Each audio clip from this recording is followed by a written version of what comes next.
그리스 신화는 원래 고대 그리스의 각 지역에서 구전으로 전해졌지만 기원전 8세기경 호메로스나 헤시오도스와 같은 시인에 의해 정리되었습니다. 시대와 기록에 따라 조금씩 해석이 다른 에피소드가 있고 신들의 관계나 세상에 나타난 순서에도 차이가 있죠. 가장 보편화된 그리스 신화는 카오스라는 태초의 혼돈에서 대지의 여신 가이아가 탄생하고 땅속 깊은 심연의 타르타로스와 사랑과 욕망의 신 에로스, 그리고 어둠의 신 에레보스, 밤의 여신 닉스가 동시에 존재했습니다. 에레보스와 여신 닉스 사이에 에로스가 작용하여 밝은 빛의 아이테르와 낮의 여신 헤메라가 탄생합니다. 이로써 땅과 낮과 밤, 빛과 어둠이 태어나 세상을 형성하게 됩니다. 그리고 땅의 여신 가이아는 누구의 도움도 빌리지 않고 하늘의 신 우라노스를 낳아 그를 남편으로 삼았는데요. 땅과 하늘이 결합하여 크로노스를 포함한 12명의 티탄이라 불리는 거인족을 낳았습니다. 또한 이마 한가운데 눈 하나만 가진 외눈박이 키클롭스 삼형제와 100개의 팔과 50개의 머리를 가진 거인 헤카톤 케이레스 삼형제도 낳았는데요. 우라노스는 이들이 태어나자 너무나 끔찍해서 자신의 자식으로 인정하지 않고 가이아의 자궁 속 타르타루스라 불리는 땅속에 가두어 버립니다. 자식들을 어미 뱃속으로 다시 집어넣어 버린 셈인데요. 고통스러운 가이아는 자식들을 구출하기 위해 12명의 티탄들에게 우라노스를 처벌하라고 명령하죠. 티탄들은 난폭한 아버지가 두려워 꺼려했지만 막내 아들인 시간의 신 크로노스만이 형제들을 구하기로 어머니와 약속을 합니다. 어느 날 밤 크로노스는 날카로운 거대한 낫을 들고 우라노스를 기다립니다. 바로 그때 가이아와 사랑을 나누기 위해 하늘에서 내려오는 우라노스를 습격해 그의 남근을 잘라버리죠. 거세된 남근에서 떨어진 혈액은 땅에 떨어져 복수의 신들이 태어나고 정액은 바다에 떨어져 생긴 흰 거품에서 아프로디테 여신이 태어나죠. 갑자기 봉변을 당한 우라노스가 힘을 잃고 도망가 버리자 크로노스가 아버지의 권력을 빼앗아 새로운 신들의 왕이 됩니다. 하지만 왕이 된 크로노스는 가이아와의 약속을 지키지 않고 키클롭스와 헤카톤 케이를 구출하지 않았습니다. 화가 난 가이아는 크로노스에게 너도 아버지처럼 똑같이 자식들에게 당해 왕자에서 쫓겨날 것이다. 어머니 말에 초조해진 크로노스는 멈추지 않는 시간이 하루하루를 삼키듯 결국 자식들이 태어나는 족족 집어 삼켜버립니다. 부인인 풍요의 여신 레아는 6번째 막내 아들 제우스만큼은 꼭 지키고 싶었습니다. 그래서 돌덩어리를 작은 이불 안에 넣어 여기 당신의 6번째 아들이에요 하며 건넵니다. 크로노스는 돌덩이를 눈치채지 못하고 그대로 삼켜버리죠. 레아는 어린아기인 제우스를 몰래 크레타 섬으로 데려가 요정들에게 맡기는데요. 성인이 된 제우스는 이 모든 사실들을 알게 되고 형제들을 돕기 위해 지혜의 여신 메티스에게 조언을 구합니다. 그리고 메티스의 조언대로 크로노스에게 구토약을 마시게 하는데요. 구토약을 마신 크로노스는 제우스의 형제들을 전부 토해냅니다. 형제들은 크로노스의 뱃속에 있는 동안 성장하지 못했기 때문에 막내인 제우스가 맏형이자 신들의 리더가 되어 형제들과 함께 아버지 크로노스에게 대전쟁을 선포하죠. 티탄 신족과 올림푸스 신족 간의 전투를 티타노마키아라고 부릅니다. 서로 불사의 존재였지만 거대한 티탄 신들을 상대하기엔 조금 역부족이었던 제우스는 가이아의 조언을 구하고 그녀의 조언대로 타루타로스에 갇혀있는 헤카톤 케이레스 형제를 구출해냅니다. 그리고 그들에게 무기를 만들게 해 도움을 받았는데요. 이때 만들어진 무기가 제우스의 번개, 포세이돈의 삼지창, 하데스의 투명해지는 투구였습니다. 하데스가 티탄들의 무기를 숨겼고 제우스의 번개의 시력을 잃은 거대한 티탄들은 포세이돈의 삼지창에 의한 지진으로 중심을 잃고 쓰러졌죠. 결국 올림푸스 신족들은 티탄들을 크게 물리치고 승리합니다. 제우스는 신들의 제왕이 되어 헤라를 아내로 맞이하고 형제인 포세이돈과 아데스에게 각각 바다와 지하세계를 맡깁니다. 그리고 올림포스 산 위에 궁전을 두고 올림포스 12신 체제를 구축해 새로운 천상세계를 만듭니다. 올림포스 12신 중 첫 번째 제우스. 난 최고의 권력을 자랑하는 신들의 제왕이야. 제우스는 신과 인간 세상의 질서와 법률을 결정할 수 있었습니다. 벼락을 무기로 삼아 권력의 지팡이를 항상 들고 다녔죠. 아내인 헤라 이외에도 수많은 여신과 인간 여인들과 사랑하여 자식들을 낳았고 이들은 훗날 올림포스 신족의 대열에 합류하거나 인간 세계의 영웅이 되죠. 인간 여인 알크메네 사이에서는 우리에게 친숙한 영웅 헤라클레스가 태어납니다. 또 아름다운 페니키아의 공주 에우로페의 일화가 유명한데요. 에우로페를 유혹하기 위해 황소로 변한 제우스는 그녀를 태우고 에게해를 건너 크레타 섬으로 도망칩니다. 그곳에서 에우로페와 사랑을 나누었죠. 지금의 유럽이라는 지명은 에우로페라는 그녀의 이름에서 유래되었다고 합니다. 올림포스 두 번째의 신 헤라. 난 가정과 윤리를 보호하는 최고의 여신이야. 그래서 바람둥이 남편 제우스를 용서 못하지. 제우스의 누나이자 아내로 올림포스의 여신 중 최고의 여신인 헤라는 바람둥이 제우스 때문에 질투심이 많아 질투의 화신이기도 합니다. 제우스가 바람핀 상대 여성을 벌하고 그 사이에서 태어난 아이들을 괴롭히는 역할로 자주 등장하죠. 올림포스 세 번째 신 포세이돈. 난 바다를 다스리는 신이야. 제우스의 형제이며 바다를 다스리는 포세이돈은 한번 분노하면 자신의 무기인 삼지창을 휘둘러 폭풍을 일으켜 해안을 뒤흔들었죠. 사람들에게 많은 벌을 내린 신이었기에 사람들은 그에게 제물을 바치고 숭상했습니다. 올림포스 네 번째 신 데메테르 역시 제우스의 형제입니다. 데메테르, 난 대지와 곡물을 관장하는 여신이야. 곡식을 들고 있는 성숙한 여성의 모습을 하고 있는 데메테르는 인류에게 최대의 은혜를 베풀었다 하여 올림포스 신들 중 가장 숭배되는 신이기도 하죠. 데메테르는 땅을 뜻하는 대와 엄마를 뜻하는 메테가 합쳐져 땅의 엄마라는 이름이었는데요. 제우스와의 사이에서 딸 페르세포네를 낳았는데 지하세계를 다스리는 하데스가 한눈에 반해 그녀를 납치합니다. 딸이 사라져버리자 어머니 데메테르는 애타게 딸을 찾으러 돌아다니는데요.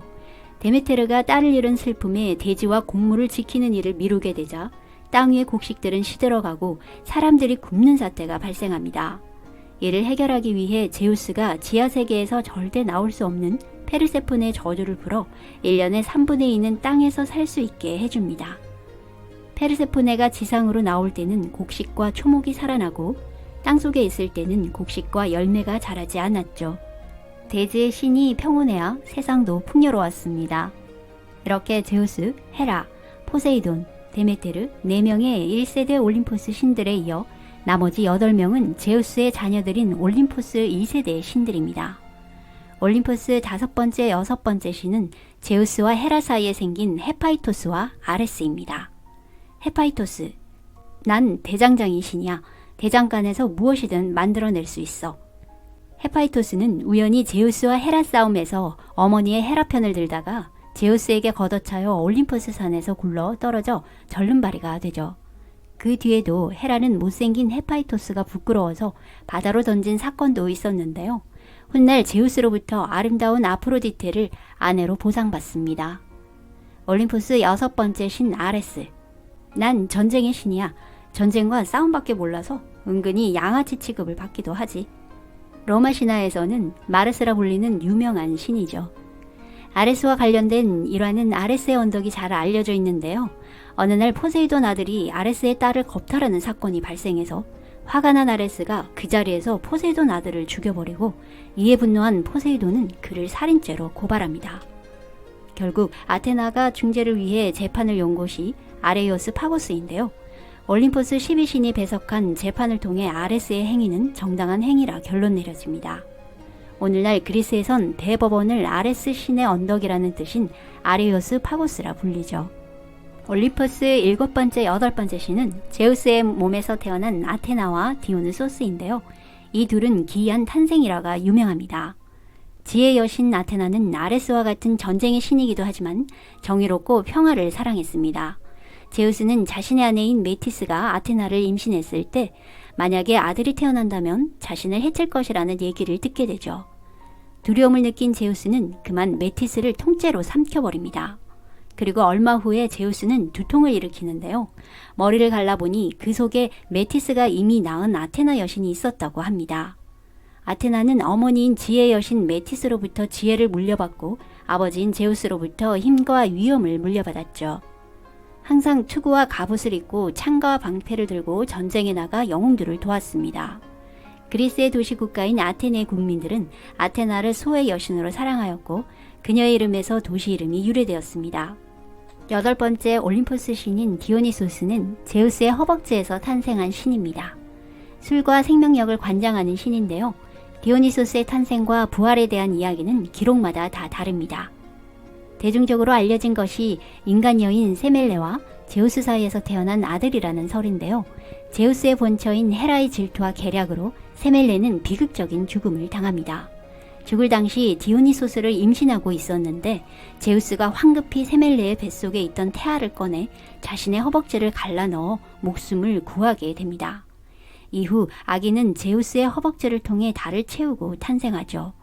이렇게 태어난 올림포스 12신 중 유일하게 인간 부모를 둔 디오니소스. 하지만 헤라의 복수는 집요했습니다. 성인이 된 디오니소스에게 광기를 불어넣어 미치광이로 만들어 세상을 떠돌아다니게 했죠. 이후 자비로운 여신 레아에 의해 저주가 풀려지자 그는 세상 여러 곳을 다니며 포도 재배와 와인 양조법을 퍼뜨립니다. 덕분에 사람들은 일상에서 오는 걱정과 힘든 노동을 잠시나마 잊을 수 있었죠.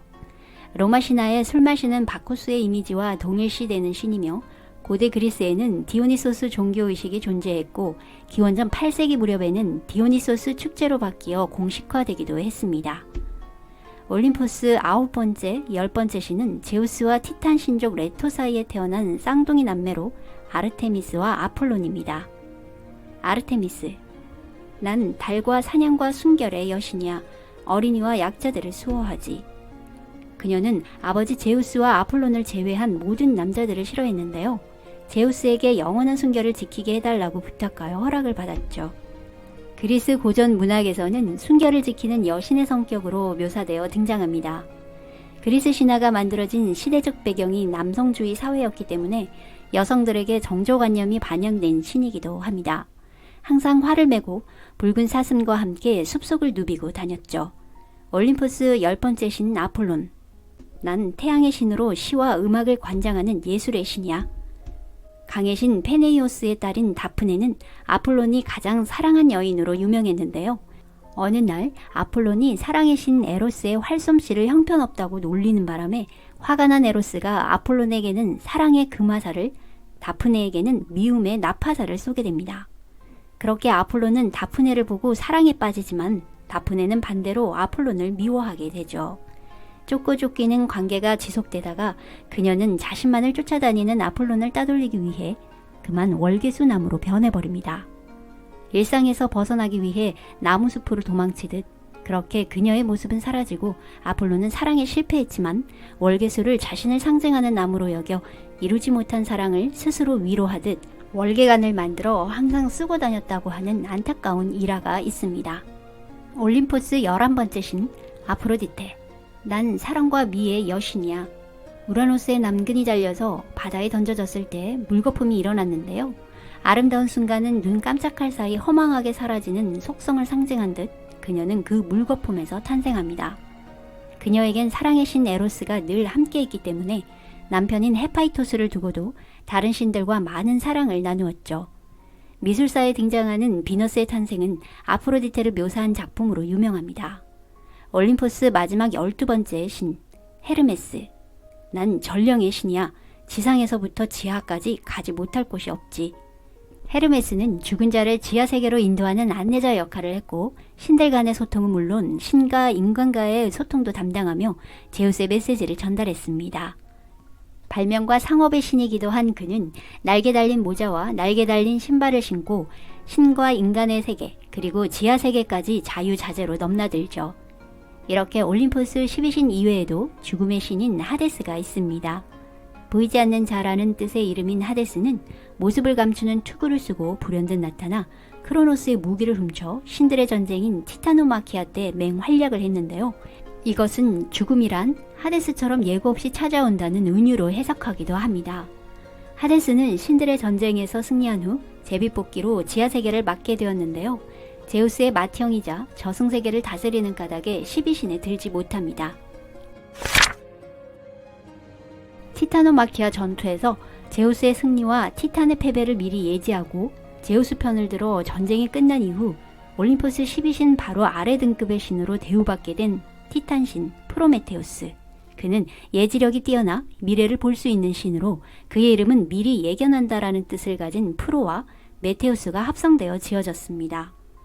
특히 제우스는 자신의 개인적인 고민도 상담할 정도로 프로메테우스를 신뢰했다고 합니다. 프로메테우스에게는 나중에 생각하는 자라는 뜻의 에피메테우스라는 동생이 있었는데요. 그는 똑똑한 형을 따랐기 때문에 역시 티타노마키아에서 살아남을 수 있었습니다. 제우스는 자신이 신중한 반면 아름다운 여성을 보면 통제되지 않는 본능 때문에 지성을 갖춘 프로메테우스를 측근해두려고 했었죠. 신들의 세계가 다시 안정되자 제우스는 지상의 부흥을 위해 신들 이외의 종족을 만들 것을 프로메테우스에게 명령합니다. 프로메테우스는 흙을 반죽해서 종족을 만드는데요. 이것이 바로 인간이었습니다. 이때 프로메테우스는 남자들만 만들었기 때문에 헤파이토스가 만든 판도라가 출현하기 전까지 인간 세상엔 남자들만 있었죠. 프로메테우스는 자신이 만든 인간을 깊이 사랑했지만 제우스는 인간을 박해하는 행동을 합니다. 한 설에 의하면 프로메테우스가 자신이 만든 인간을 제우스에게 소개할 때 제일 아름다운 소년을 숨겼던 탓이라고 하는데요. 소개받지 못한 분풀이였을까요? 제우스는 신들과 인간 사이에 명확한 선긋기를 하려고 합니다. 신들과 인간의 몫을 분명히 구분하기 위해 가축을 잡았을 때 인간들에게 가축의 일부를 바치라고 명령하는데요. 인간들의 몫을 줄여서 굶주리게 해 인구가 너무 늘지 않도록 했습니다. 인간들은 허약하고 추위에 떨며 야수의 습격에도 두려워했죠. 나약한 인간을 본 프로메테우스는 생각했습니다. 인간들에게 불을 주자. 불만 있다면 추운 밤 따뜻하게 보낼 수 있고 날 음식도 익혀서 먹을 수 있어. 하며 제우스에게 인간이 필요한 불을 주자고 제안합니다. 하지만 제우스는 불은 신들만의 보물이라며 단칼에 거부하는데요.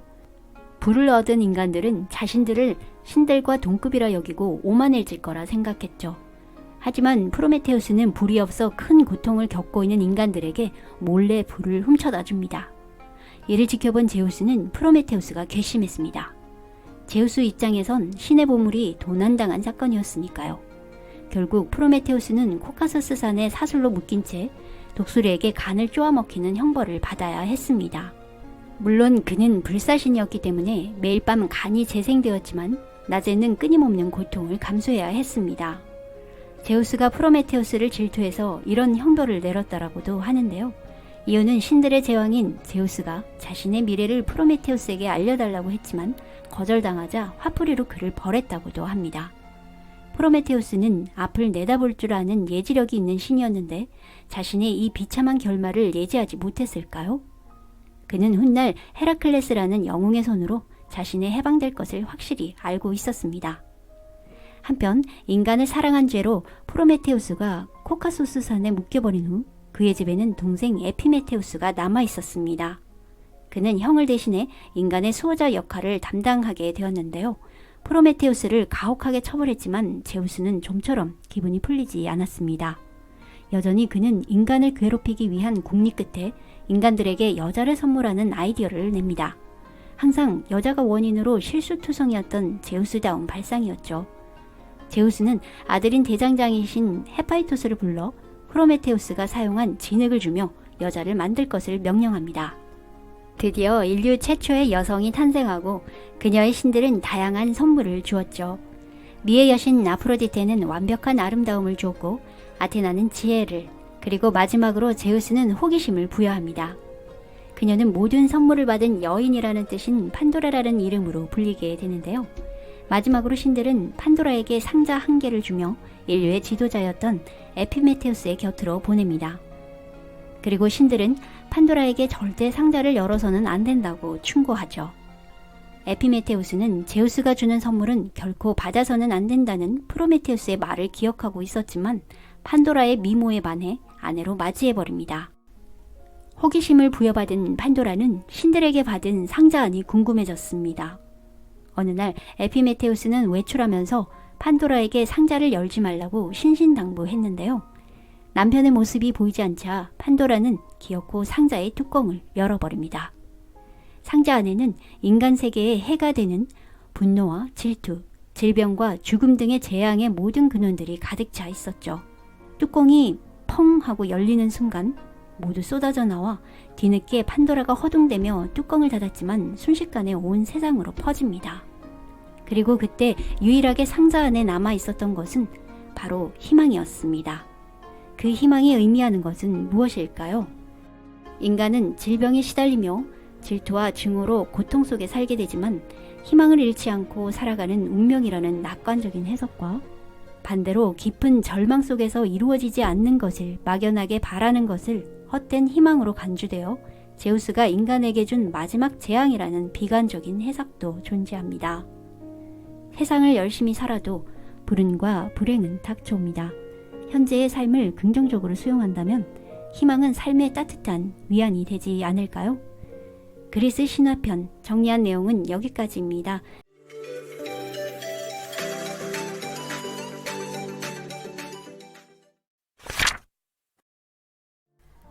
판타지 세계의 대명사 북유럽 신화는 켈트 신화와 더불어 게르만 신화에 속하는 신화로 노르드 신화라고도 불리며 그리스 로마 신화와 더불어 유럽을 대표하는 신화 중 하나인데요. 유럽 대륙의 북쪽에 자리한 스웨덴, 노르웨이와 덴마크와 아이슬란드 등에 살던 게르만 계통 민족들이 과거에 믿었던 신화를 가리킵니다. 우리들에게 친숙하게 알려져 있는 북유럽 신화는 아이슬란드에서 전해 내려오는 에다라는 책에 기록된 수많은 설화나 전설, 그리고 노래나 시 등을 각색한 것이라 할 수 있는데요. 지역마다 내용이 다양해서 신들의 이름들이 여러 명칭으로 섞이면서 사용되는 경우가 많고 수많은 문학과 예술 등의 소재로 인용되어 왔습니다. 특히 오늘날 판타지의 성경이라는 화려한 타이틀로 불리는 반지의 제왕은 물론 판타지 게임 역시 신화의 모티브를 두고 있을 정도로 북유럽 신화가 판타지에 중요한 영향을 주었는지 알 수 있습니다. 북유럽 신화가 그리스 로마 신화와 이집트 신화 등 다른 신화와 구분되는 점은 북유럽 신화 전체를 지배하는 비장함과 황량함인데요. 이 비장함의 뿌리에는 세계의 종말이라는 라그나로크가 있었습니다. 신들은 이 기구한 운명을 극복하기 위해 갖은 노력을 해보지만 운명을 받아들일 수밖에 없는 종말을 맞는다는 결말이 북유럽 신화 전체를 관통하는 핵심적 키워드이면서 전지전능한 신이 전부였던 다른 신화와는 다르다고 볼 수 있는데요. 신보다 운명이 우위에 있었기 때문에 신이라 할지라도 세계의 운명을 끊어버릴 힘이 없었습니다. 이러한 절망적 분위기는 온난한 지중해 연안의 고대 그리스나 로마, 이집트와는 다른 혹독한 추위와 황량한 북유럽의 자연적 환경과도 관련이 있었죠. 북극의 영향을 받아 1년 내내 춥고 거친 자연 속에서 생존해야만 했던 북유럽 사람들의 거친 생존 방식의 심리가 신화에 반영되었다고 할 수 있습니다. 북유럽의 신화에는 그리스 신화의 제우스나 이집트 신화의 태양신 라처럼 전지전능한 신이 등장하지 않습니다. 오히려 능력이 부족한 부분도 있어 신들의 장단점이 뚜렷했죠. 가령 신들의 왕 오딘은 지혜롭지만 물리적인 힘이 약하고 반대로 천둥의 신 토르는 강력한 힘을 가졌지만 상대적으로 우둔하며 장난의 신 로키는 영리하지만 사악한 성격도 가지고 있었죠. 또 다른 신화에선 우주나 자연 현상들을 상징하는 신들의 이미지가 많은 반면 북유럽 신화는 전쟁에 관련된 강한 힘의 이미지를 가지고 있는데요. 이것은 8세기 이후 오딘이나 토르를 주신으로 믿었던 바이킹들이 전쟁과 약탈로 삶을 유지한 전사계급 중심의 나라였던 것과 관련되어 있기 때문이라고 합니다. 신들의 왕 오딘의 궁전 바랄라에서는 전쟁의 처녀라 불리는 발키리가 전쟁에서 죽은 바이킹 전사의 영혼들을 데려와 매일매일 연회를 열었다고 하는데요. 이들은 아침이 되면 서로 무기를 잡고 죽기 살기로 싸우지만 날이 저물면 전투에서 죽었던 사람도 다시 살아나 끝없이 나오는 돼지고기와 꿀로 빚은 술을 먹고 마시면서 놀다가 다시 해가 뜨면 싸우기를 반복했죠. 바이킹 전사들의 최종 목적은 라그나로크에서 오딘과 함께 거인족과 싸워 죽는 것이었는데 이 마지막 전투에 참석하는 것이 전사에게 있어서 최고의 영광이자 명예라는 바이킹의 독특한 세계관 또한 신화 속에 잘 나타나 있습니다. 북유럽 신화 속 세계는 총 9개의 세계로 구성되어 있는데요. 각각의 세계는 위그드라실이라 불리는 태초의 세계수 월드트리가 뿌리를 내려 지탱하고 있죠. 먼저 위그드라실 위쪽에는 신들의 세계로 에시르 신족이 사는 아스가르드를 중심으로 바니르 신족의 바나헤임, 그리고 독특한 캐릭터 엘프라 불리는 요정들이 살고 있는 알프헤임이 있습니다. 신들의 왕 오딘은 원래 에시르 신족으로 초기에는 바니르 신족과 대립하지만 이후 함께 힘을 합쳐 거인들과의 전쟁을 준비하게 됩니다. 그 다음 위그드라실 중간 세계는 인간들이 살게 되는 미드가르드가 있는데요. 미드가르드의 경계선 밖으로 거인족의 요트넴과 검은 엘프 또는 드워프라 불리는 난쟁이족이 사는 스바르트 알바헤임이 있었죠. 그리고 위그드라실 아래 북쪽 끝에는 차가운 얼음의 세계 니플헤임과 뜨거운 열기의 세계 무스펠헤임이 존재했는데요. 얼음의 세계 니플헤임의 깊은 땅 속에는 사람이 죽으면 가는 사후세계 헬이 존재했습니다. 태초의 세계는 끝없는 공허로 통하는 긴눈가가프라 불리는 거대한 구멍과 북쪽에는 얼음과 눈으로 덮인 니플헤임과 남쪽에는 불꽃의 나라 무스펠헤임이 존재했습니다. 니플헤임과 무스펠헤임의 사이에 위치한 긴눈가가프에는 서리가 맺히고 강물이 생긴 동시에 태초의 생명 이미르라는 거인과 거대한 암소 아우둠나가 나타났는데요. 이미르는 서리에서 태어났기에 서리 거인이라고도 불렸습니다. 암소 아우둠나는 주변에 있는 얼음 속의 소금을 먹기 위해 얼음을 핥아 먹으며 젖을 만들었고 거인 이미르는 그 젖을 먹고 자는 것을 반복했죠. 그런데 웬일인지 이미르는 자는 동안 땀을 무척 많이 흘렸는데요. 겨드랑이와 사타구니에서 수많은 서리거인들이 태어납니다. 땀에는 독성이 있어서 그런지 서리거인들은 태어날 때부터 난폭했죠. 그리고 아우둠나는 짠얼음을 핥아 먹다가 얼음 속에서 불이라는 이름의 아름다운 신을 발견하고 이후 불이는 스스로 아들 보르를 얻게 되고 보르는 어른이 되어 서리거인 베스틀라와 결혼합니다. 신인 보르와 서리거인인 베스틀라 사이에서 삼형제가 태어나는데 이들이 바로 북유럽 최고의 신 오딘과 빌리와 베였습니다. 이 삼형제는 신족과 거인족의 피를 물려받았지만 어릴 때부터 소란스런 서리거인들을 싫어했죠. 그러던 어느 날 오딘 삼형제는 갑자기 나타난 운명의 여신으로부터 언젠가 서리거인들이 모두를 파멸시킬 것이라는 예언을 듣게 되는데요. 당황한 삼형제는 고민 끝에 자고 있는 태초의 거인 이미르를 살해해버립니다. 얼떨결에 살해당한 이미르의 몸에서 엄청난 양의 피가 쏟아져 나왔는데 온 세상을 덮으며 서리거인들은 홍수 같은 피에 휩쓸려 죽게 됩니다. 이때 살아남은 일부 거인들은 자신들의 시조인 이미르가 신들에게 살해당한 사실을 알게 되었고 이에 격렬하게 분노하죠. 이때부터 모든 거인들은 신들을 미워하기 시작했고 언젠가 복수를 하겠다는 다짐을 하는데요. 거인들과 신들은 대립관계이지만 선과 악으로만 볼 수 없으며 거대한 거인들을 북유럽의 거친 자연을 상징하는 존재들이라 해석되는 부분도 있습니다. 결국 오딘 삼형제의 황당한 행동이 훗날 신들과 거인과의 최후의 전쟁 라그나로크의 원인이 되어버리는 아이러니함을 낳기도 하죠. 한편 오딘 삼형제는 죽은 이미르의 몸으로 세상을 만들기 시작했는데요. 이미르의 두개골로는 하늘을 만들고 뇌로는 구름을, 그리고 피와 살로는 바다와 땅을 만들었습니다. 그리고 뼈로는 바위와 돌을, 눈썹으로는 미드가르드의 울타리를 만들었죠. 이렇게 새로운 세상이 창조되었는데요. 세상을 창조한 오딘이 우연히 해변을 산책하다가 물풀레와 느릅나무 유목을 발견하고 그 두 나무를 인간형으로 조각하여 생명을 불어넣었다고 합니다. 그러자 나무는 금세 남자와 여자가 되어 움직이기 시작했고 이것이 바로 인간의 탄생이었습니다. 신들의 왕 오딘은 항상 거인족이 신경 쓰였는데요. 언젠가 세상의 종말 라그나로크가 닥쳐왔을 때 우리 신족이 거인족에 대항하여 승리할 수 있을지 불안했던 것입니다. 그래서 오딘은 자신이 가장 신이 많은 헤임달을 시켜 신족의 나라 아스가르드와 중간계 미르가르드가 이어지는 무지개 다리를 24시간 지키며 거인족이 쳐들어오면 나팔을 불어 알려달라고 명령하죠. 그리고 오딘은 거인족을 이길 방법을 모색하며 지혜와 총명을 갈망하기 시작합니다. 결국 지혜를 찾아 오딘은 홀로 세계수 위그드라실에 있는 미미르의 샘을 찾아가죠. 이 샘물은 한 모금만 마시면 세상 그 누구보다도 더 똑똑해질 수 있다라고 하는 지혜의 샘이었습니다. 샘에 도착한 오딘은 샘을 지키고 있는 현자 미미르에게 물을 마시게 해달라고 부탁을 했고 미미르는 그 대가로 오딘의 한쪽 눈을 달라고 요구하는데요. 이에 오딘은 기꺼이 자신의 한쪽 눈을 바치며 샘물을 마시게 되고 지금껏 몰랐던 세상 만물의 이치를 깨닫게 됩니다.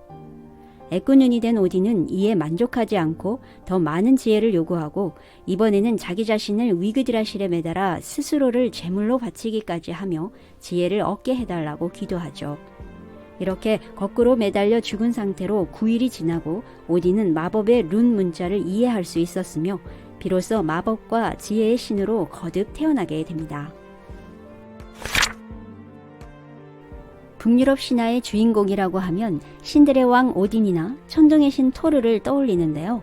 장난의 신 사고뭉치 로키야말로 진정한 주인공이 아닐까 싶을 정도로 온갖 사건에 관여하는 돋보이는 존재입니다.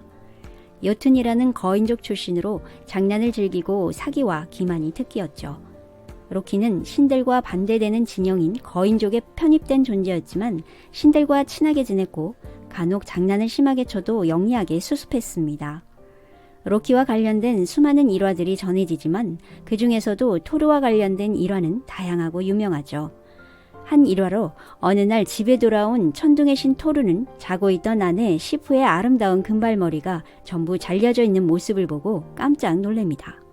토르는 아내를 깨워 무슨 영문인지 다그쳐 물어보지만 대머리가 된 아내는 울기만 할 뿐 말을 잇지 못했는데요. 이때 토르가 짐작가는 범인이 머릿속에 떠오릅니다. 바로 사고뭉치 로키였죠. 분노한 토르는 곧장 로키의 집에 쳐들어가 그의 멱살을 잡고 도대체 시프에게 무슨 짓을 한 거야? 라고 다그칩니다. 토르의 예상대로 로키는 술에 취해 장난으로 시프의 금발머리를 싹둑 잘라버렸다고 실토하는데요. 더욱더 충격적인 말은 머리카락의 뿌리까지 뽑혀 그녀의 머리카락은 더 이상 자라나지 않을 거라는 말이었습니다. 격분한 토르는 로키의 뼈를 하나하나 부러뜨리기 시작했습니다. 로키는 토르에게 죽지 않기 위해 방법을 찾아내야 했는데요. 난쟁이 드와프 쪽을 찾아가 어떻게든 시프의 머리카락을 새로 만들 것을 부탁해보겠다 하며 간청하고 겨우 풀려납니다. 그리고 곧바로 손재주가 좋은 이발디의 세 아들들과 이들의 라이벌인 브로크 형제간을 번갈아 찾아가서 약을 올리며 서로를 이간질시키는 아이디어를 냅니다. 이들은 로키의 꾀에 넘어가 서로 펄쩍 뛰면서 무슨 말 같지 않은 소리야, 우리가 최고의 대장장이야 라고 반응을 보이는데요. 로키는 기다렸다는 듯이 그렇다면 각자 보물들을 만들어서 서로 경쟁해보는 건 어때? 단 보물들 중 하나는 토르의 아내 시프를 위한 금발 가발이 포함되어야 해. 이렇게 조건을 걸고 가발을 완성하면 토르가 기뻐하여 너희들을 지켜줄 거야 라고 약속하며 이들을 속이는데요. 결국 로키의 이간질에 넘어간 드와프들은 로키의 제안을 수락하며 최고 대장장이의 이름을 걸고 신들 앞에서 실력 대결을 펼칩니다. 로키의 기발한 계략으로 지프에게 줄 저절로 자라나는 금발 가발도 얻게 되고 토르와 여러 신들은 드와프들로부터 여러 가지 멋진 보물들을 손에 넣을 수 있게 되는데요. 대표적인 보물 중 하나가 바로 오딘의 창 국리르였습니다.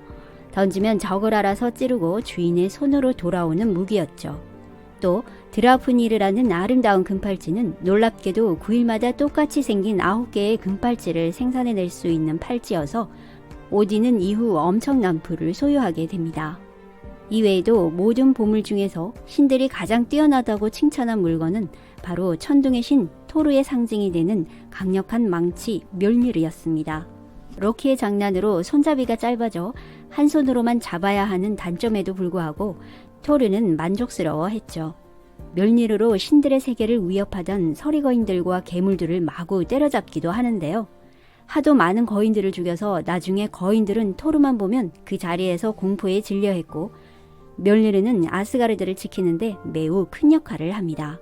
이렇게 로키는 신들에게 사고를 치기도 했지만 그들에게 없어서는 안 될 큰 보물들을 안겨주기도 했기 때문에 신들로부터 마냥 미워할 수만은 없는 양면적인 존재였습니다. 라그나로크란 신들의 최후 세상의 종말이란 의미를 가지고 있지만 신들의 황혼이란 문학적인 표현으로 번역되기도 하는데요. 일반적으로는 신족과 거인족 간의 전쟁으로 인한 세상의 종말로 성경의 요한계시록의 아마겟돈과 유사한 종말론입니다. 어느 날 신들의 왕 오딘은 로키의 세 자녀들이 훗날 신들에게 큰 재앙을 몰고 올 것이라는 꿈을 꾸게 되는데요. 놀란 오딘은 곧바로 로키를 불러 내가 꿈에서 자네가 서리 거인 땅에서 여자 거인 앙그르보다와 함께 있는 것을 봤는데 너희 둘 사이에 3명의 아이들이 보이더군. 그게 사실이라면 장차 신들을 위협하고 파멸로 몰고 갈 아이들이야. 라고 말하며 로키에게 사실관계를 확인하려 하죠. 현재 로키는 부인 시긴과 함께 두 아들을 키우며 살고 있었지만 오딘의 말대로 로키는 이전에 부인 몰래 바람을 피워 낳은 독특한 3명의 자녀들이 있었는데요. 펠리르라는 늑대와 요르문간드라는 거대한 뱀, 그리고 헬이라고 불리는 막내딸이었습니다. 오딘의 말을 들은 로키는 웬일인지 순순히 숨겨두었던 자녀들의 존재를 인정했고 사실이 확인되자 오딘은 곧바로 천둥의 신 토르와 전쟁의 신 티르에게 거인의 땅 요툰헤임에 있는 로키의 3 자녀를 아스가르드로 데려오라고 명령하죠. 오딘의 명령을 받고 토르와 티르는 긴 여정을 거쳐 요툰헤임에서 로키의 자식들을 납치해 데려오는데요. 이 과정에서 서리 거인들도 감당이 안 되는 3 자녀들이었는지 저항 없이 지켜보기만 할 뿐이었죠. 그런데 이 사건은 단순한 사건이 아니었습니다. 훗날 신들의 세계가 파멸되는 결정적인 원인이 되어버린다는 것을 아무도 상상하지 못했으니까요. 로키의 3 자녀들 중 첫째 펠리르는 신과 인간의 언어를 할 줄 아는 늑대로 성장 속도가 매우 빨랐습니다. 처음 토르와 티르가 펠리르를 요툰헤임에서 데려 나올 때만 해도 강하지만 했던 펠리르는 어느새 곰보다 더 큰 덩치로 성장했죠. 펠리르는 신들과 사이가 좋았고 특히 티르와는 절친했지만 유독 오딘만이 꿈속에서 자신을 위협한 펠리르를 두려워했죠. 펠리르의 무서운 성장 속도에 오딘은 더 이상 방치할 수 없었습니다. 공리 끝에 신성한 아스가르드를 피로 물들일 수는 없어 펠리르를 묶어두기로 결정하고 드와프들에게 절대 끊을 수 없는 마법의 사슬을 만들어달라고 부탁하죠. 이에 드와프들은 세상에 없는 6가지 재료, 고양이의 발소리, 여자의 수염, 산의 뿌리, 곰의 힘줄, 물고기의 숨, 새의 침을 모아 영원히 끊을 수 없는 사슬 글레이프니르를 만들어내고 마법까지 부여합니다. 이제 펠리르를 어떻게 묶을지가 문제였는데요. 이상한 낌새를 눈치챈 펠리르가 묶이기를 거부했습니다. 신들은 글레이프니르를 끊을 수 있다면 너를 자유롭게 풀어주겠다 라고 설득하죠. 펠리르는 당신들이 날 배신할 수도 있으니 너희들 중 한 명의 손을 내 입으로 물고 있게 해주면 너희 제안을 따르겠다 라고 합니다. 신들은 자신의 손이 잘릴 것이 분명했기에 난처했는데요. 이때 펠리르와 친했던 티르가 나서자 이제서야 펠리르도 묶이는 데 승낙합니다. 신들은 재빨리 사슬로 펠리르를 묶어버렸고 펠리르는 힘을 다해 사슬을 끊으려고 했지만 마법의 사슬은 끊을 수 없었습니다. 신들은 환호하며 조롱까지 하는데요.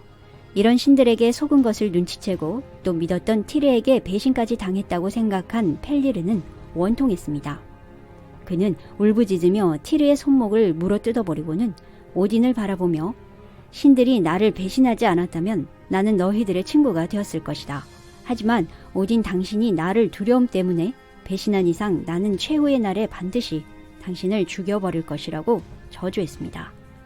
그렇게 펠리르는 오랫동안 글레이프니르에 묶인 채 복수의 시간을 기다리게 되고 훗날 세계의 종말 라그나로크가 일어나 풀려나게 되면서 그가 저주한 대로 신들의 위협적인 존재가 됩니다. 로키의 둘째는 요르문간드라는 뱀으로 이 뱀도 펠리르와 마찬가지로 폭풍 성장했는데요.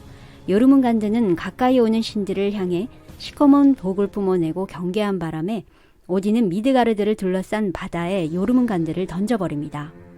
바다에 던져진 뱀은 시간이 지나 점점 커져 미드가르드 전체를 자신의 몸으로 감쌀 정도로 성장합니다.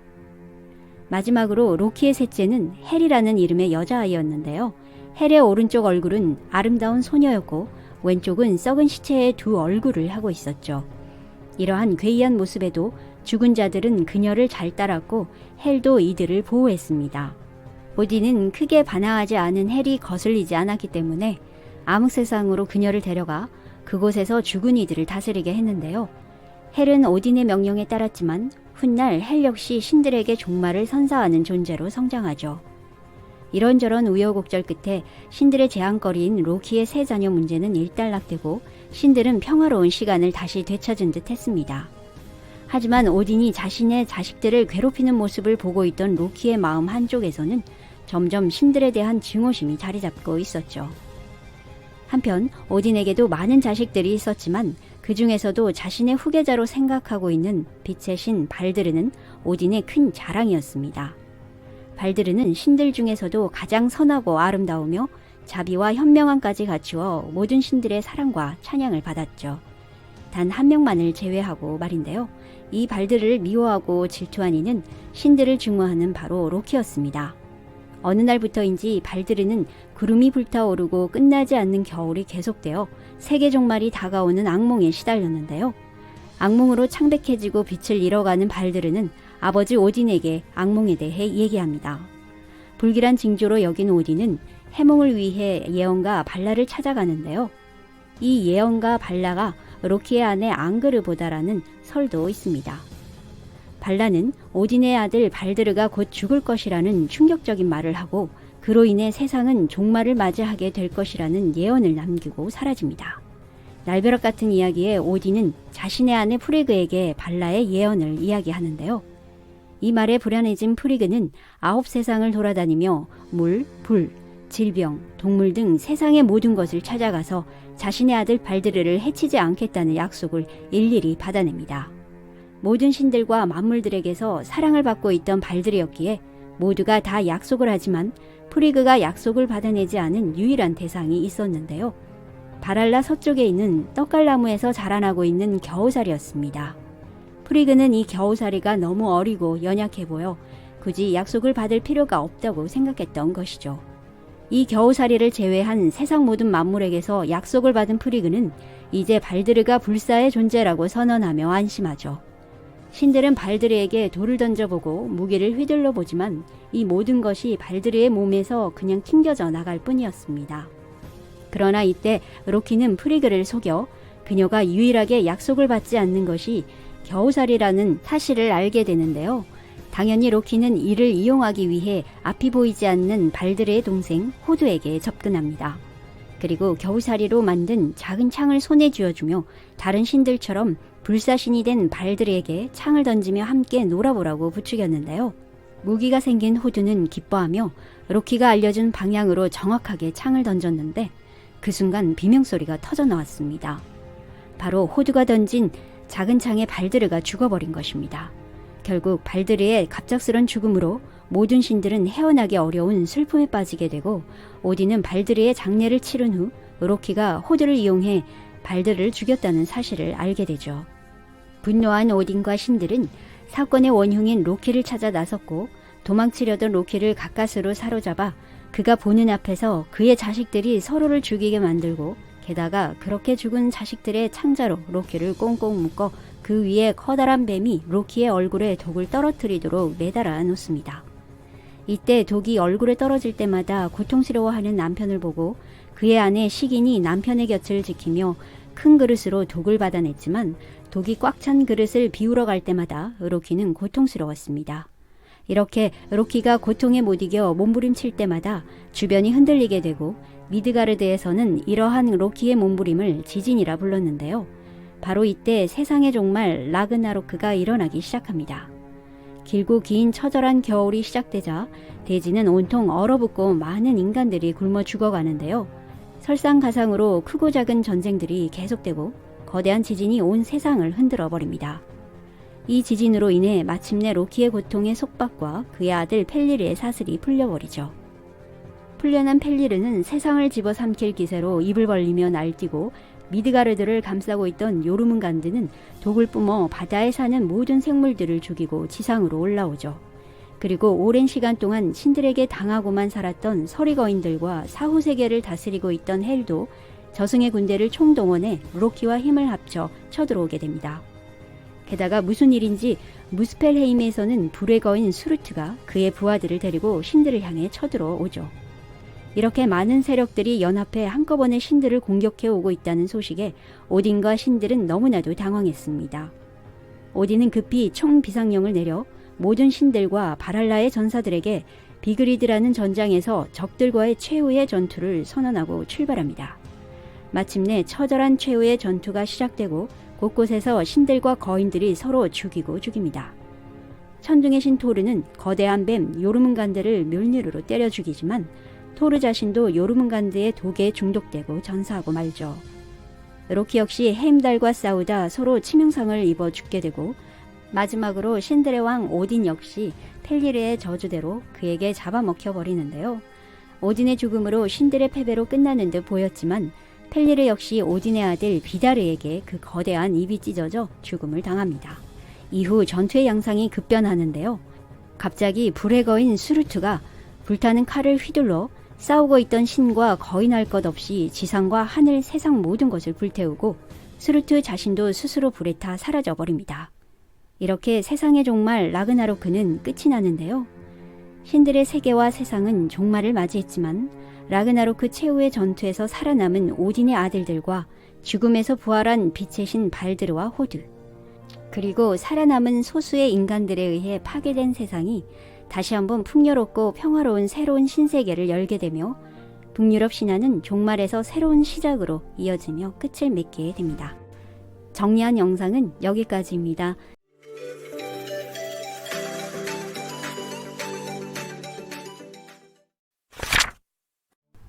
인구 14억 인도는 3억 3천이 넘는 수많은 신들의 천국으로 우리들의 상상을 초월하는 신화의 나라입니다. 인도 신화의 방대한 우주 스케일과 세계관은 전 세계 신화 중에서도 단연 돋보이는데요. 신화를 통해 고대 인도인들의 우주와 삶에 대한 통찰을 엿볼 수 있습니다. 인도 신화는 크게 베다 신화와 힌두교 신화로 나뉩니다. 기원전 1600년경 이란 고원에서 넘어온 아리아계 유목민족이 인더스 문명이 몰락하게 되면서 인더스강 유역에 정착하여 점차 영향력을 확장시켜 베다 시대를 열게 되죠. 베다 초기 신화에는 전쟁과 번개의 신 인드라, 태양의 신 수리아, 그리고 불의 신 아그니, 이들 3신이 중심이었는데요. 오랜 세월을 거쳐 베다 후기에 접어들어서는 힌두교 신화 중심으로 변천합니다. 그 배경에는 아리아인들의 브라만교가 인더스강 지역에 있는 여러 토착 종교, 그리고 인도 남부의 드라비다교가 혼합되면서 힌두교가 새롭게 탄생합니다. 이때 각 지역의 수많은 인도 신화도 통합되어 베다 신화 중심에서 창조의 신 브라흐마와 정의와 질서를 유지하는 비슈누, 그리고 파괴의 신 시바로 대표되는 힌두교 신화 중심으로 힘의 균형이 바뀝니다. 이렇게 베다 신화와 힌두교 신화가 융합되는 과정에서 수많은 신들이 새롭게 탄생하고 두 신화 속에 등장하는 신들의 역할과 능력도 긴 역사를 거쳐 달라지며 오늘날의 인도 신화로 정착되었습니다. 베다는 자연을 찬양하고 숭배하는 브라만교와 힌두교의 경전으로, 베다란 이름은 산스크리트어로 지식과 지혜, 그리고 알다라는 뜻으로 보통 베다라고 하면 총 4개의 경전이 있습니다. 그중 리그베다가 가장 오래된 경전인데요. 리그베다의 기록에서도 알 수 있듯이 베다 초기 아리아인들의 자연 세계는 곧 신이었습니다. 신이 자연이고 자연이 곧 신으로 인간의 삶을 규정하고 통제한다라고 여겼죠. 당시 사람들은 세상을 하늘과 땅, 그리고 지하 영역으로 구분해 신들이 각각의 영역에서 활동하고 있다는 다신론적 세계관을 가지고 있었습니다. 그리고 벼락이나 불, 바람 같은 자연 현상에도 신이 있다고 믿었었죠. 이러한 신들은 빛나는 존재라는 뜻으로 대바라고 불렸습니다. 그리고 신들이 인간 생활에 깊이 관여하고 있다고 생각해 사람들은 제사를 지내며 자연의 힘을 숭배했죠. 베다 신화에서는 매우 다양한 창조 신화가 있는데요. 그 중에서도 프라자파티 창조 신화가 유명합니다. 프라자파티는 모든 생물의 창조자라는 의미로 베다 시대 창조신입니다. 아무것도 존재하지 않았던 태초에 원시적 물이 있었는데요. 시간이 흐른 후 물속에는 거대한 황금알이 생겼는데 9달이 지나자 갑자기 황금알이 깨지면서 프라자파티가 탄생하죠. 그는 깨어진 알 속에서 거의 1년 동안 미동도 없이 좌선을 하면서 수많은 생명의 탄생부터 자신의 죽음까지 세계와 자신의 모든 미래를 볼 수가 있었는데요. 1년 후 침묵을 깨고 그가 처음 내뱉은 말이 지구가 되었고 두 번째 한 말은 하늘이 되었습니다. 이후 외로움을 느낀 프라자파티는 자손들을 얻기 위해 기나긴 고행을 시작했죠. 그로 인해 불과 바람, 해와 달, 그리고 새벽의 신이 창조되고 이때 시간이라는 존재가 생성되면서 프라자파티가 시간의 화신으로 거듭나게 됩니다. 5신 중 최초로 세상에 태어난 것은 불의 신 나근이었는데요. 불이 있다면 그곳에는 빛도 존재했습니다. 프라자파티는 빛으로 세상을 낮과 밤으로 분리시키고 선과 악도 구분했습니다. 세상이 구분되면서 신들 이외에도 사악한 아수라들도 태어나지만 프라자파티가 이들을 지구 깊숙이 숨겨버리죠. 어느 날 프라자파티의 딸 새벽의 여신 우샤스가 아름다운 여인의 모습으로 수행 중인 오빠들 앞에 나타났는데요. 그들은 모두 그녀에게 넋을 잃어버리고 욕정을 주체할 수 없었습니다. 그동안의 수행이 순간적으로 사라지고 사랑에 빠져 그만 자신들도 모르게 생명의 씨앗을 흘려버리죠. 형제들은 아버지 프라자파티에게 달려가 흘린 씨앗을 어떻게 해야 할지 도움을 요청합니다. 프라자파티는 그들의 씨앗들을 황금 그릇에 담아 놓았는데요. 그 속에서 1000개의 눈과 발을 가진 신이 나타나서 이름을 지어달라고 부탁합니다. 프라자파티는 그에게 생성과 존재라는 뜻인 브하마로 이름을 지어주었죠. 한편 프라자파티 자신도 창조의 본능 때문인지 욕정을 품고 딸 우샤스에게 다가가지만 그녀는 아버지로부터 벗어나기 위해 암사슴으로 변신합니다. 그러자 그는 숫사슴으로 변신해 암사슴 모습을 한 우샤스를 쫓아다녔죠. 프라자파티가 자신의 딸을 쫓아다니는 추태가 심해지고 세상은 온통 시끄러워졌습니다. 인내심이 폭발한 신들은 그를 응징하기 위해 우주에서 가장 무서운 형상들을 한 곳으로 부르죠. 그리고 살벌하고 강력한 존재, 폭풍과 사냥의 신 루드라를 만들어 프라자파티를 화살로 쏘아달라고 부탁합니다. 결국 루드라의 화살을 맞은 프라자파티는 하늘로 솟구쳐 올라 밤하늘의 별자리가 되는데요. 바로 오늘날의 염소자리가 됩니다. 이때 프라자파티가 창조의 씨앗들을 흘리게 되고 신들은 서둘러 사방으로 흩어진 씨앗들을 불로 감싸며 수습하려고 했는데요. 조심성 없는 바람이 씨앗들을 다시 날려버리는 바람에 불이 붙은 씨앗들은 온 세상에 불꽃처럼 터지며 세상 만물이 창조되기 시작했습니다.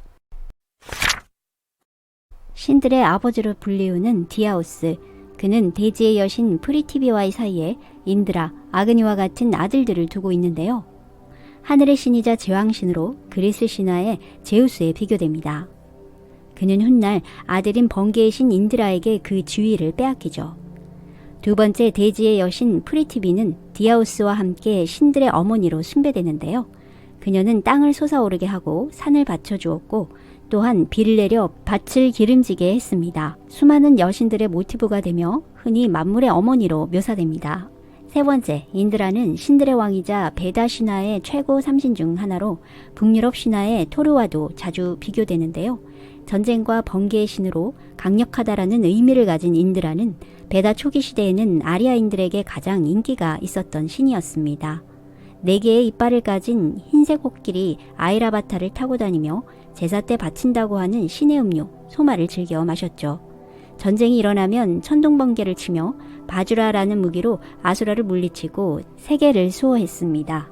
힌두교의 3대 주신이 세력을 확장하면서 힘을 잃게 되지만 전쟁신의 성격은 끝까지 간직하였죠. 인드라 신은 불교에 오면 불법의 수호신 제석천으로도 불려지기도 합니다. 네 번째, 태양의 신 수리아 역시 베다 신화의 최고 3신입니다. 수리아는 빛의 창조자로서 사람들을 일깨우는 신이었죠. 붉은 연꽃에 앉아 빛나는 광선을 내뿜으며 그 밝은 빛으로 어둠을 몰아내어 세상의 모든 일들을 지켜보며 보호했는데요. 태양과 관련 있는 신들 중에서 대표신으로 인식되며 불교에서는 일천이라고 부르기도 했습니다. 7 차크라를 상징하는 7마리의 말들이 끄는 마차를 타고 악마를 물리쳤다고 합니다. 5번째, 불의 신 아그니. 붉은 화염의 옷을 입고 염소를 타고 다닌 아그니 역시 베다의 최고 3신으로 인도에서 가장 중요한 신들 중 하나였는데요. 인간이 음식과 재물을 바쳐 제사를 지내면 해당 신에게 전달하는 인간과 신들의 중개자 역할을 했죠. 아그니는 제사의식에 쓰이는 불을 의미하기도 했는데요. 불을 관장하여 브라만교의 모든 제사의식에서 정화 기능을 담당해 찬양과 숭배를 동시에 받았습니다.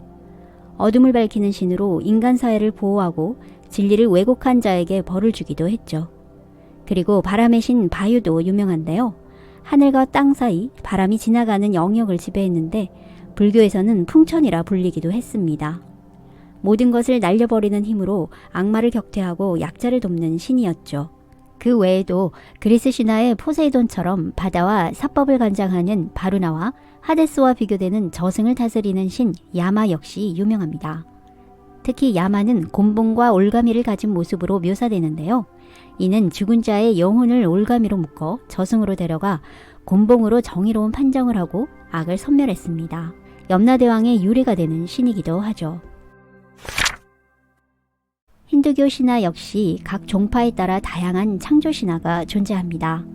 창조의 신 브라흐마가 세상 만물을 창조하고 비슈누가 현 세상의 질서를 유지하며 시바가 다시 그 세상을 파괴했는데요. 창조와 유지 그리고 파괴가 영원히 되풀이되며 조화롭게 순환되는 세계관, 이른바 윤회관이 힌두교 신화의 큰 특징입니다. 기독교의 삼위일체론이 있다면 힌두교 신화에는 모든 신은 하나 또는 삼신일체라 하는 트리무르티가 있습니다. 세 명의 각각 서로 다른 신이지만 분리되지 않고 우주라는 궁극적인 하나의 존재를 설명하는 한 몸이라고 할 수 있죠. 수억에 달하는 인도의 신들은 모두 삼신 안에서 태어나고 삼신의 화신으로 드러났기 때문에 힌두교가 다신교이면서 유일신 형태로 보이는 것은 바로 이러한 이유에서였습니다. 그리고 3대 주신 외에도 동서남북을 포함한 8방위 수호신 로카팔라가 유명합니다. 불교에서도 이 로카팔라를 받아들여 세상을 수호하는 신 12천이나 4천왕 신앙이 발달했는데요. 이들 로카팔라는 세계의 수호신에 해당되는 것은 물론 세계를 다스리는 주신격 존재로 여겨집니다. 로카팔라 중에는 신들의 왕 인드라를 비롯한 베다 신화 3대 주신들도 포함되어 있었죠. 그러나 아무리 신들의 왕 인드라라고 하더라도 힌두교 3대 주신과는 비교가 되지 못했습니다. 두 존재를 비교하는 짧은 일화로 힌두교 3대 주신이 인드라를 불러 너는 몇 번째 인드라이냐? 라고 말할 정도로 인드라를 당황하게 만든 적도 있었다고 합니다. 이는 세계가 다시 태어날 때마다 신들의 왕 인드라조차도 다시 태어난다라는 의미인데요. 인드라를 포함한 다른 모든 신들과 악마와 인간들은 이 세계에 속하는 존재들이었지만 힌두교 3대 주신은 수없이 나타났다 사라져가는 시간의 흐름 너머의 초월적인 존재였습니다. 신들의 왕 인드라의 탄생과 죽음도 결국 힌두교 3대 주신에 의해 일어나니 세상 그 누구라도 겸손해야 한다라는 의미를 가지고 있습니다. 첫 번째, 창조의 신 브라흐마는 황금 알에서 태어난 자로 베다 시대의 창조신 프라자파티와 동일시되기도 하는데요. 불교에서는 12천 중의 하나인 범천이라 부릅니다. 힌두교에서 만물의 근원이자 원리로 여겨지는 우주의 중성적인 에너지인 브라흐마는 대중이 접근하기 어려운 관념이어서 인간의 모습을 하고 있는 인격신 브라흐마로 인격화되었습니다.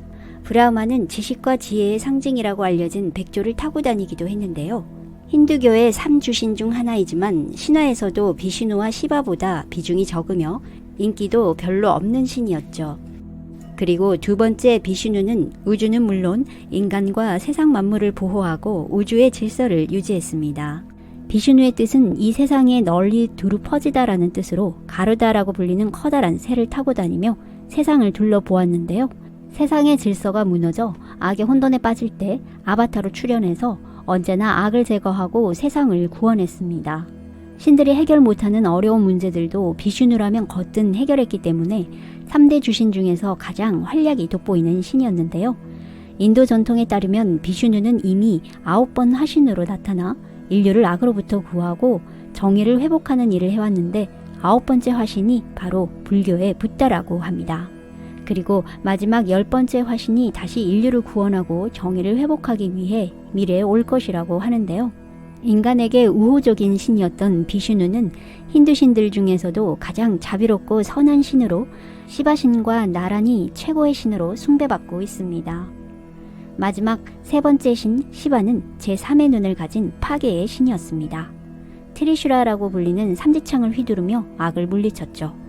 힌두교에서는 파괴 또는 죽음이 끝이 아니라 삶의 새로운 형태로의 변화라고 했기 때문에 파괴자인 시바는 동시에 재창조자로도 인식되고 있습니다. 가끔 난딘이라는 흰소를 타고 다녔기 때문에 인도에서 소를 신성시하게 되었다고 하는데요. 신화 속 시바는 히말라야 수미산 정상에서 홀로 앉아 명상하는 수행자 모습으로 자주 나타나는데요. 전지전능하고 위험 있는 모습으로 묘사되는 다른 신들과는 달리 호랑이 가죽을 걸치고 목에는 해골 목걸이와 코브라를 두르고 있었죠. 또 시바의 피부는 파란색인 경우가 많은데요. 특히 목 부분이 진한 파란색인 이유는 인류와 관련된 일화가 있습니다. 어느 날 위험한 독가스가 세상에 퍼져 인류는 멸망의 위기에 놓이는데요. 인간들은 시바 신에게 기도를 드렸고 시바는 세상에 퍼져 있는 독가스를 모두 마셔버립니다.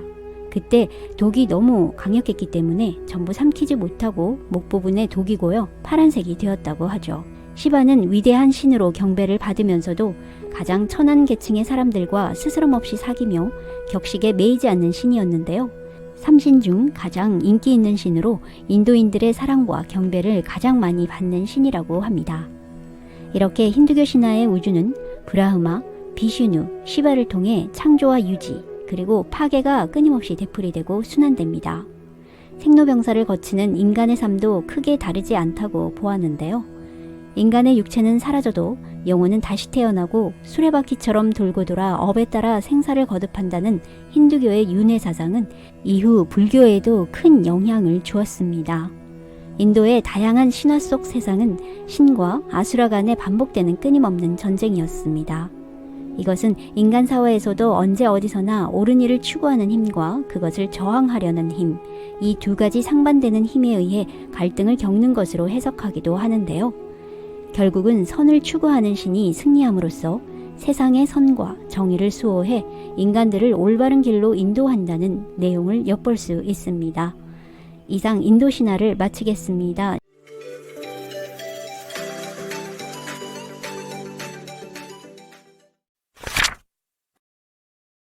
기원전 3500년경 발생한 고대 이집트 문명. 고대 이집트인들은 인간의 육체는 죽어도 영혼은 죽지 않으며 사후세계로 가더라도 영원히 살기를 염원했습니다. 때때로 원래 육신으로 돌아오기도 하는 부활을 믿었는데요. 이 독특한 가치관이 담긴 대표적인 유물이 바로 미이라였습니다.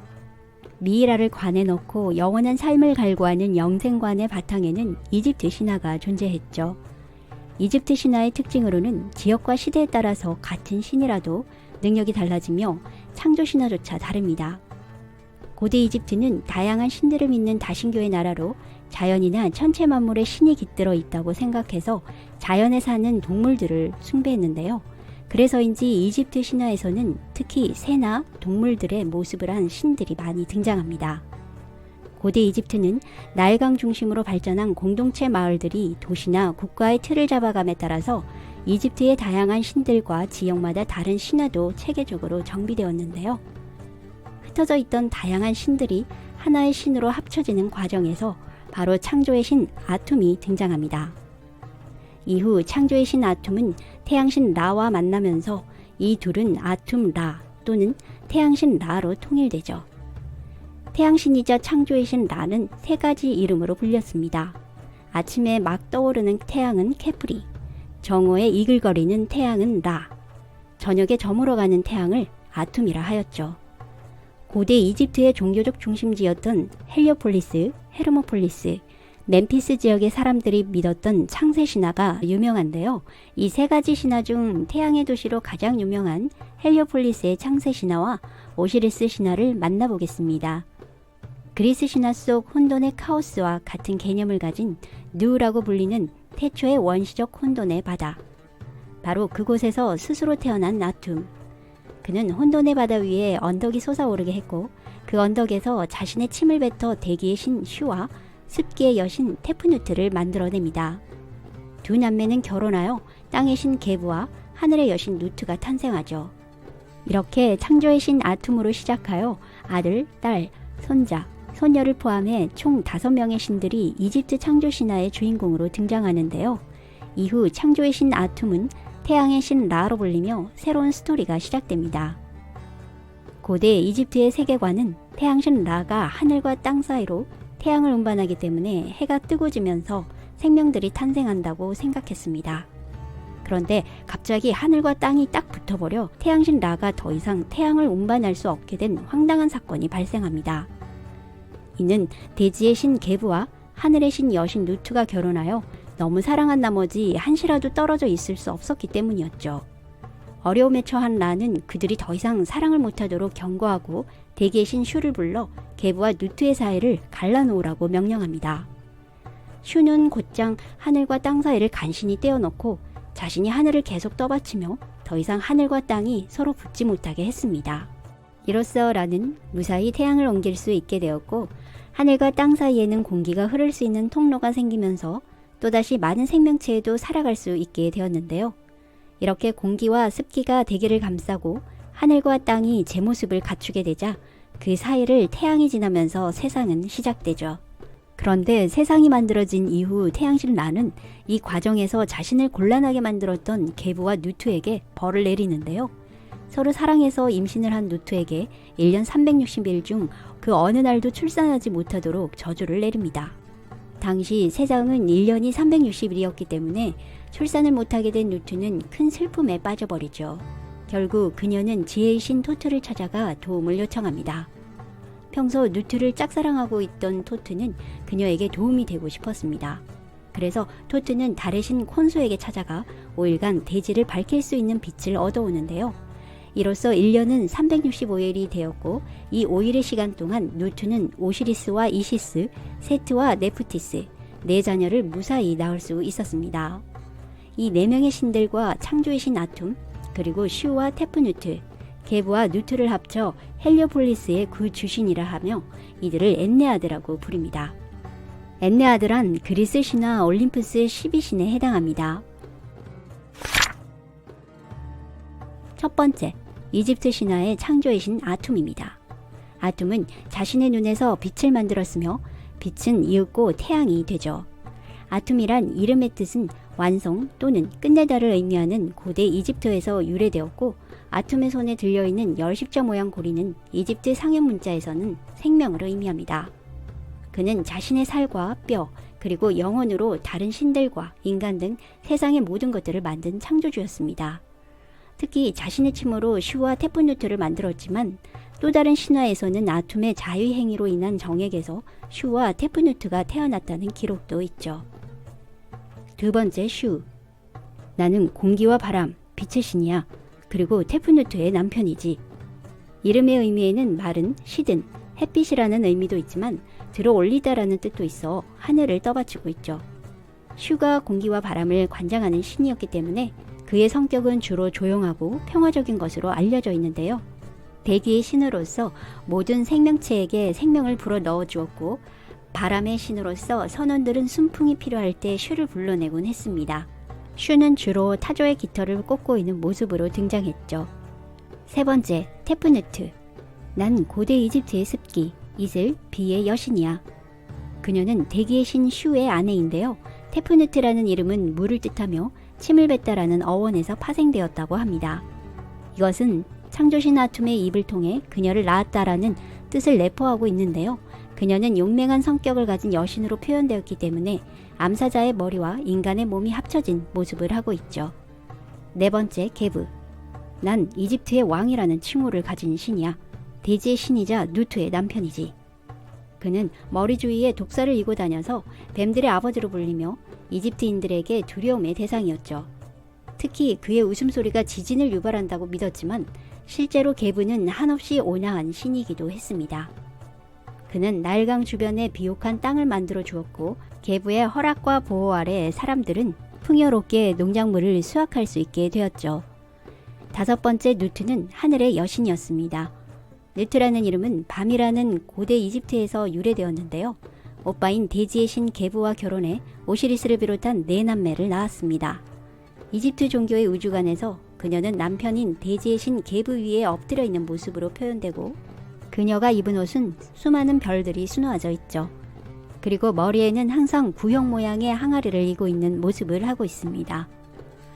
여섯 번째, 오시리스는 게브와 누트 사이에서 태어난 4남매 중 장남이었습니다.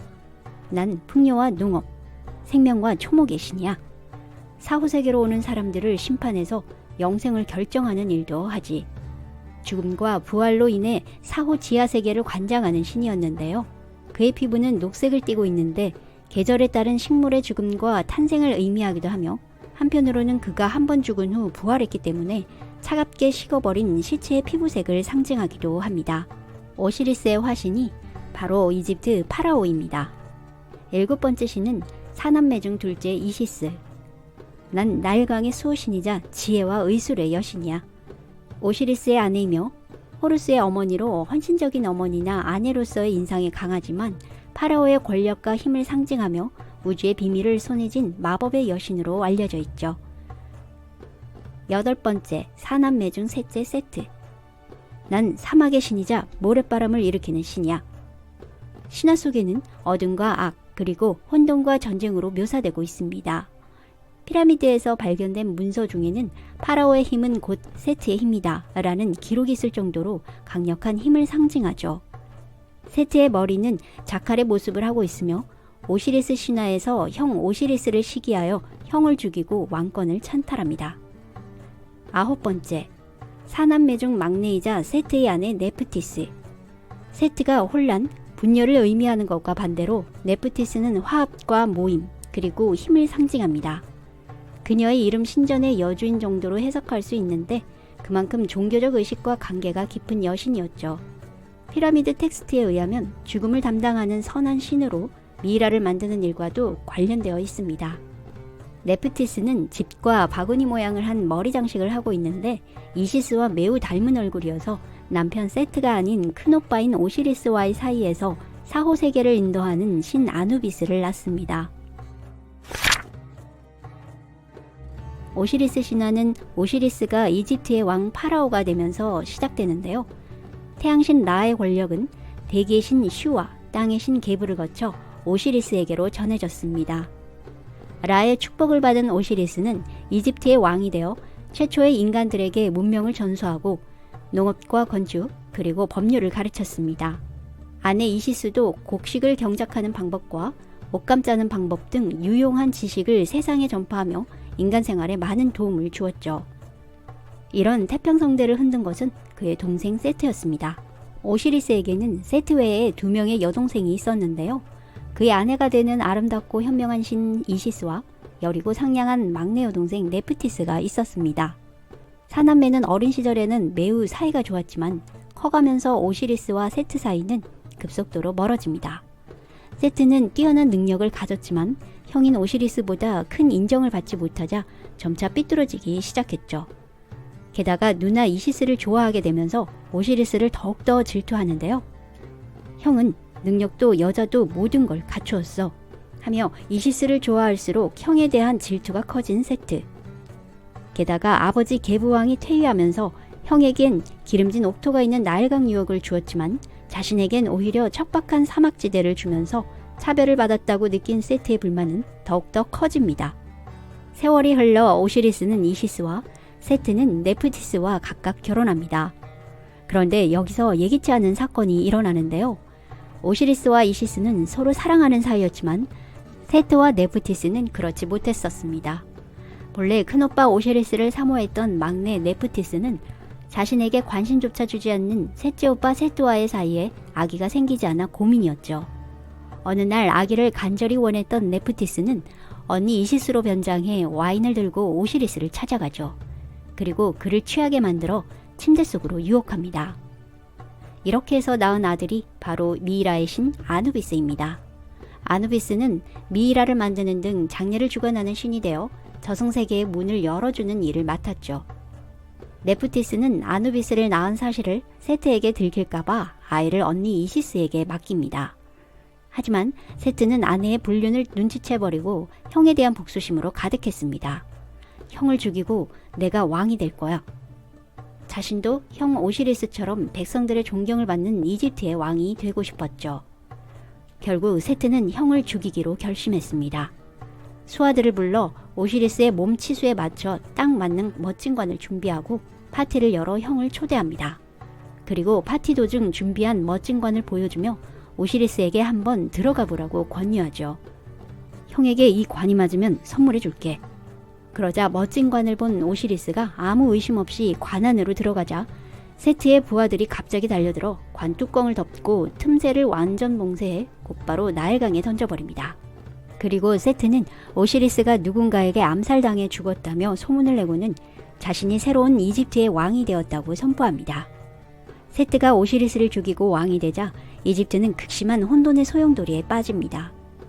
한편 이시스는 갑작스런 남편의 죽음 소식에 시신을 찾으러 이집트 전역을 돌아다닙니다.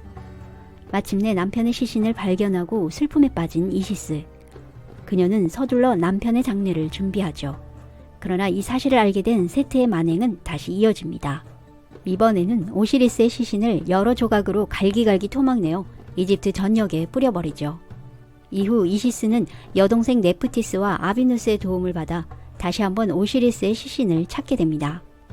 필사적으로 모든 조각을 찾았지만 마지막 오시리스의 생식기 조각을 끝내 찾지 못했는데요. 이유는 세트가 오시리스의 시신을 조각낼 때 모욕감을 주기 위해 형의 생식기를 나일강에 버려 그만 물고기가 먹어버렸기 때문이었습니다. 어쩔 수 없이 이시스는 가짜 생식기를 만들어 오시리스의 시신을 접합하고 생환 마법을 통해 하루 동안 오시리스를 되살린 뒤 그와 하룻밤을 사랑하며 극적으로 아이를 임신하게 됩니다. 아침이 되자 이시스는 아누비스에게 오시리스의 장례를 부탁하고 아누비스는 오시리스의 시신을 원형 그대로 보존할 수 있을지 고민하다 미이라 제조법을 찾아내어 시신을 미이라로 만들게 되죠. 그리고 오시리스는 저승에서 부활하여 죽음과 부활을 관장하는 신이 되어 죽은 자를 심판하게 됩니다. 한편 세트가 다스리는 이집트는 게부와 오시리스 시대의 나일강 영광이 무색할 정도로 황폐해졌는데요. 세트의 잔혹한 학살과 폭정으로 사회는 불만으로 가득 찼고 사람들의 일상은 힘들고 가난했습니다. 이런 암울한 시기에 이시스는 세트의 눈을 피해 오시리스의 아이를 낳았는데요. 아이는 나일강 갈대밭에 숨어서 아버지를 죽인 삼촌 세트에 대한 복수심을 키우며 성장했죠.